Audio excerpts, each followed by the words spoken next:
हिंदी। हिंदी में हमें बच्चों को कब स्टार्ट करनी है, कैसे करानी है, क्या सबसे इजी मेथड है जो बच्चे लिखना जल्दी सीख जाएं हिंदी, और कैसे हमें स्टार्ट करना है। आज ये सारे पॉइंट्स हम क्लियर करने वाले हैं। अब हम कैसे क्लियर करेंगे? सबसे पहले हमें बच्चों को हिंदी के स्वर सिखाने हैं, बोलना भी और लिखना भी। मीन्स ए आ इ ई उ ऊ री, ए ओ अं अं। तो हमें सबसे पहले ये स्वर सिखाने हैं, बोलना और लिखना। लिखना कैसे सिखाने और कब से हमें स्टार्ट कर देना चाहिए? ज़्यादातर स्कूल में यूकेजी में हिंदी आती है, लेकिन आप कोशिश कीजिए कि उसको एलकेजी से ही हिंदी लिखना सिखाएं। अगर आप ये मेथड फॉलो करेंगे, ये डॉट्स फॉलो करेंगे, तो 100% आप एलकेजी में बच्चे को हिंदी लिखना सिखा पाएंगे। तो चलिए स्टार्ट करते हैं। सबसे पहले हम देखते हैं कि बच्चों के लिए हिंदी किस में लिखना इजी होता है। देखिए, ये मैंने ली है इंग्लिश की 5 लाइन नोटबुक्स। बच्चों को हिंदी सिखाई जाती है 5 लाइन नोटबुक्स में इंग्लिश की। तो इसके क्या डॉट्स लगाने हैं आपको और किस तरीके से बच्चों को सिखाना है। ए के लिए ऐसे 3 डॉट्स लगाई जाती हैं, curve and slanting, sleeping, standing. जो हम इंग्लिश में यूज करते हैं ना, स्लिपिंग, स्टैंडिंग, अल्फाबेट्स बनाने में, वही मेथड हमें इसमें यूज करना है। आ बनाना देखिए अब, कर और ये यहां तक लेकर आना है बच्चों को। Sleeping, standing, one more standing and slipping.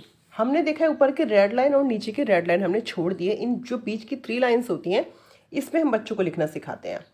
ई की आप डॉट देखिए ध्यान से, सिर्फ ऊपर की स्टैंडिंग की सिर्फ 2 डॉट लगानी है, 1 और 2। तो यहीं से बच्चा बनाएगा स्टैंडिंग, कर्व, एस के जैसे। आप बच्चों को बोल सकते हैं एस के जैसे बनाए, and curve and sleeping, standing, S के जैसे ई एंड स्लिपिंग। ऊ के लिए देखिए हमें क्या करना है। ऊ के लिए भी हमें आ वाली 3 डॉट्स लगानी है, कर्व एंड कर्व। ऊ बड़े ऊ के लिए भी हमें सेम डॉट लगानी है, 3। टेल लगानी है उसकी, बड़े ऊ की टेल। री बहुत मुश्किल लगता है देखने में, लेकिन बच्चे बहुत, अगर आप इस तरीके से कराएंगे तो 100% बच्चे बहुत जल्दी सीख जाएंगे। सिर्फ डॉट लगानी है री के लिए आपको। स्टैंडिंग, और बच्चों को बोलिए ऐसे 2 स्लांटिंग लाइन बनाएं, फिर एक और स्लांटिंग लाइन, यहीं से इसी मिडिल डॉट से हल्का सा एक कर्व और एक one more curve and sleeping. री। ए के लिए हमें 2 डॉट यहाँ लगानी है और 3 डॉट्स हमको यहाँ लगानी है। इसका मतलब हम इसको बनाएंगे standing, slanting, standing and slanting, हल्का सा स्लिपिंग। ऐसे ऐनक के लिए भी हम यही डॉट लगाएंगे, स्टैंडिंग, स्लांटिंग, स्टैंडिंग एंड हल्की सी स्लांटिंग, स्लिपिंग। अब आ गई ए में मात्रा। मात्रा हम बच्चों को सिखाएंगे ऐसे, ओ की मात्रा ऐसे सिखाएंगे हम राउंड करके। कुछ पेरेंट्स बच्चों की मात्रा को जो सिखाते हैं वो इस तरीके से भी सिखाते हैं, कुछ स्कूल में स्लांटिंग एंड फिर कर्व। आप ये भी सिखा सकते हैं, 2 मेथड हैं इसके। आप इस तरीके भी सिखा सकते हैं, और ये तरीका जो दूसरा है जो मैं बता रही हूँ वो है कि बच्चों को स्टार्टिंग से ही मात्रा सही तरीके से लगानी आ जाए। कर्व एंड स्लांटिंग, हल्का सा वो कर्व ले एंड स्लांटिंग, इस तरह से एक ही मात्रा लगाएं। ओ के लिए भी हमें वही 3 डॉट्स लगानी है, curve, sleeping, standing, standing and 2 मात्रा इस तरीके से। एक मात्रा लगाई ओ के लिए, curve, sleeping, standing, standing, O, अंग,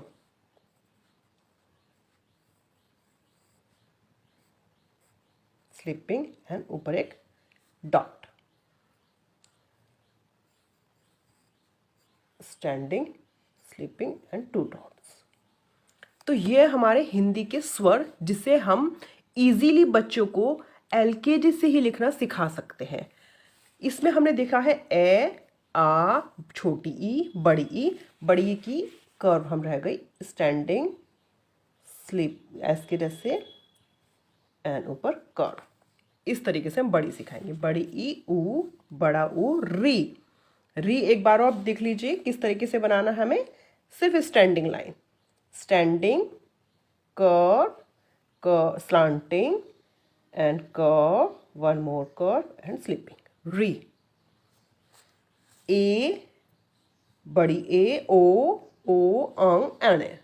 तो ये है हमारे हिंदी के स्वर, जिसे हम इन मेथड को यूज़ करके, इस डॉट्स को यूज़ करके बच्चों को बहुत आसानी से हिंदी के सारे स्वर लिखना सिखा सकते हैं। तो आज हम सिर्फ स्वर देखेंगे, इसके बाद जो नेक्स्ट वीडियो बनेगी उसमें हम व्यंजन देखेंगे। तो अगर आपको ये वीडियो अच्छी लगे, ये मेथड अच्छा लगे, आप